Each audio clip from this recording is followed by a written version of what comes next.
नमस्कार दोस्तों, स्वागत है आप सभी का आज फिर से हमारे इस यूट्यूब चैनल हिमायर क्लासेज में। और आज का जो अपना टॉपिक है वह है फसलों की प्रमुख मृदाएं। देखिए, एग्जाम में मृदा के बारे में पूछता है, किसी फसल का नाम दे देगा और पूछेगा यह फसल कौन सी मृदा में उगाई जाती है। तो हमारी टोटल लगभग अगर आप फलों और सब्जियों को गिने तो लगभग 100 फसलें हो जाती हैं। और हम 100 फसलों की अगर अलग अलग मृदा याद करते हैं तो याद करना लगभग असंभव है और विद्यार्थियों के लिए बहुत ही पेचीदा विषय हो जाता है कि मृदाएं किस प्रकार से याद करें और किस तरह अलग अलग विषयों में इनको मेंटेन करें। तो मैं आज सिर्फ 5 मिनट में इन सभी मृदाओं को कंप्लीट कराऊंगा और 5 मिनट में आपको ये सारी जो मृदाएं हैं वो बिल्कुल रट जाएंगी। और ये जो अपनी क्लास है वो कृषि पर्यवेक्षक Z ICAR BHU AO AAO जो भी एग्रीकल्चर के एग्ज़ाम हैं उन सभी के लिए बहुत महत्वपूर्ण रहने वाली है। तो चलिए हम स्टार्ट करते हैं। और स्टार्ट करने से पहले जो लोग चैनल पर नए हैं वो एक बार वीडियो को लाइक करें, चैनल को सब्सक्राइब करें और बेल आइकन को दबा दें, जिससे आगे आने वाली जो सारी वीडियोज रहेंगी उनका नोटिफिकेशन आप तक पहुंचता रहेगा। और हम इस तरह की जो ट्रिकी वीडियो होती हैं वो चैनल पर अपलोड करते रहते हैं। तो चलिए हम शुरुआत करते हैं। शुरुआत करने से पहले 4 शब्दों को पढ़ लेते हैं। न आज की है किसी से, न किसी का इंतज़ार है, न आस की है किसी से, न किसी का इंतज़ार है। हम एग्रीकल्चर के स्टूडेंट हैं, हमें बस सुपरवाइज़र से प्यार है। हम एग्रीकल्चर के स्टूडेंट हैं, हमें बस सुपरवाइज़र से प्यार है। तो इन्हीं शब्दों के साथ अपन शुरुआत करते हैं मृदाओं से। तो देखिए, मृदाओं में सबसे पहले जो पूछी जाती है मोस्ट धान की। आपसे पूछेगा धान के लिए किस प्रकार की मृदा की आवश्यकता होती है या धान की फसल किस प्रकार की मृदा में उगाई जाती है। तो अगर मैं धान की बात कहूँ तो धान की फसल चिकनी मटियार मृदा में उगाई जाती है। चिकनी मटियार, और तीसरा वर्ड भी बात करें तो चिकनी मटियार दोमट। धान की मृदा चिकनी मटियार दोमट होती है, यानी धान को चिकनी मटियार दोमट मृदा में उगाया जाता है। दूसरी बात की जाती है इसके pH की। इसका pH भी पूछ लेता है। जिन फसलों का pH महत्वपूर्ण है वो मैंने लिख दिया है साथ साथ। pH की बात कहें तो यह 4 से लेके 6.5 pH तक उगाई जाती है। धान की फसल 4 से लेके 6.5 pH तक और चिकनी मटियार दोमट मृदा में उगाई जाती है।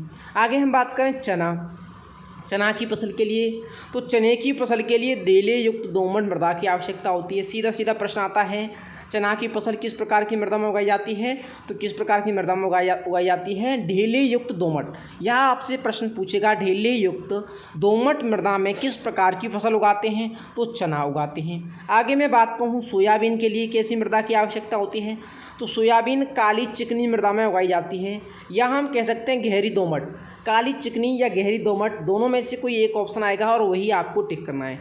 सोयाबीन की फसल काली चिकनी या गहरी दोमट मृदा में उगाई जाती है। सीधा सीधा प्रश्न बनाएगा कि सोयाबीन की फसल के लिए आवश्यक मृदा है तो काली चिकनी या गहरी दोमट। आगे हम बात करें तो आगे और भी फसलें आती हैं। जैसे मैं बात कहूँ तारामीरा आप जानते होंगे सरसों के साथ उगाया जाता है, जिसे अपन देसी भाषा में सोआ कह देते हैं, सोआ। तो सोआ को क्या कहते हैं हम? तारामीरा। और यह सामान्यतः अनुपजाऊ या ऊबड़ खाबड़ भूमि में उगाया जाता है। एकमात्र ऐसी फसल है जो अनुपजाऊ या ऊबड़ खाबड़ भूमि में भी अच्छा पैदावार देती है, तो वो है तारामीरा। आपसे डायरेक्ट ही प्रश्न पूछ लेता है कि ऊबड़ खाबड़ भूमि या अनुपजाऊ भूमि के लिए सबसे उपयुक्त फसल कौन सी है? तो वो सबसे उपयुक्त फसल कौन सी है? वो है तारामीरा। आगे मैं बात कहूँ गन्ने की। गन्ने का तो कई बार पूछा गया है, गन्ने की बहुत महत्वपूर्ण है मृदा।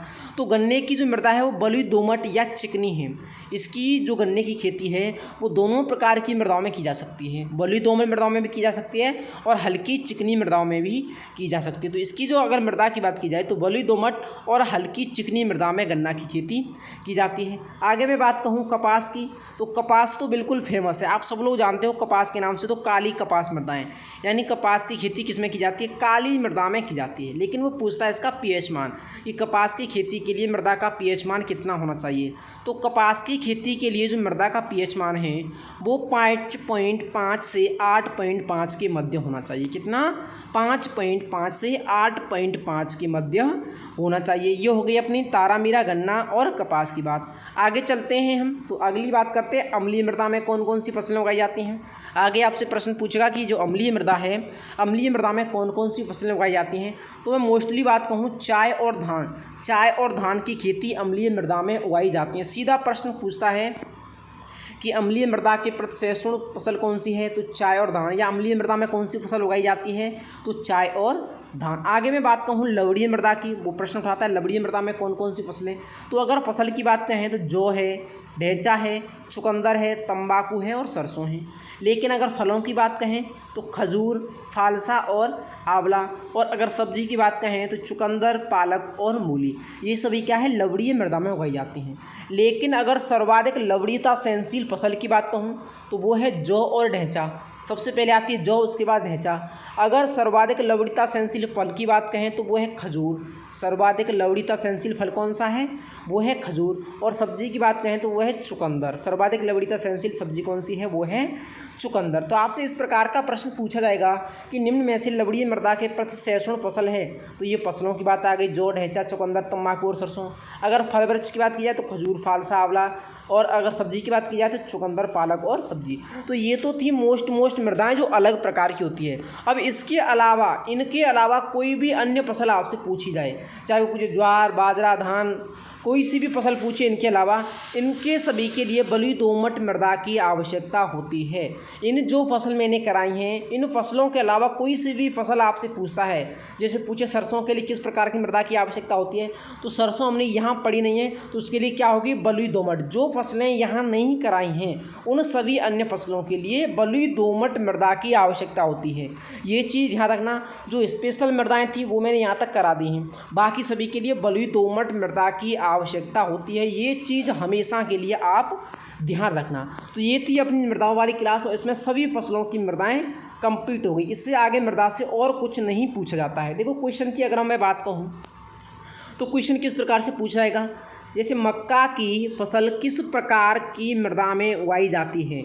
मक्का की फसल किस प्रकार की मृदा में उगाई जाती है। ऑप्शन ए काली मृदा, ऑप्शन बी रेतीली मृदा, ऑप्शन सी बलुई दोमट मृदा, ऑप्शन डी लवणीय मृदा। तो यहाँ जो अपना सही उत्तर है वो है बलुई दोमट मृदा। हमने मक्का पढ़ा है, मक्का नहीं पढ़ा है अलग से, तो उसके लिए क्या होगी, बलुई दोमट मृदा होगी। मक्का की फसल बलुई दोमट मृदा में की जाती है। आगे मैं एक और बात कहूँ अगले प्रश्न की, तो अगला प्रश्न है निम्न में से लवणीय मृदा में उगाया जाने वाला वृक्ष है। निम्न में से अम्लीय मृदा में उगाया जाने वाला वृक्ष है। ऑप्शन ए जौ, ऑप्शन बी खजूर, ऑप्शन सी पपीता, ऑप्शन डी धान। तो यहाँ जो अपना सही उत्तर है वो है खजूर। यहाँ देखो जौ भी है, लेकिन जौ क्या है, फसल है, उसने पूछी है वृक्ष की, यानी तो फल वृक्ष, तो क्या है इसमें खजूर है। इस प्रकार से आपको मृदा से प्रश्न पूछे जाते हैं। और मेरी यहाँ तक जो भी मृदा का टॉपिक था वो मैंने यहाँ तक कंप्लीट करा दिया। इससे आगे कोई भी मृदा आपको अलग नहीं मिलेगी, इसी में सारी मृदाएँ हैं। और मुझे आशा भी है कि आपको ये टॉपिक समझ में आया होगा। यदि वीडियो पसंद आई हो तो वीडियो को लाइक करना, शेयर करना और हमें कमेंट करके बताना कि ये वीडियो आपको कैसी लगी। जय हिंद।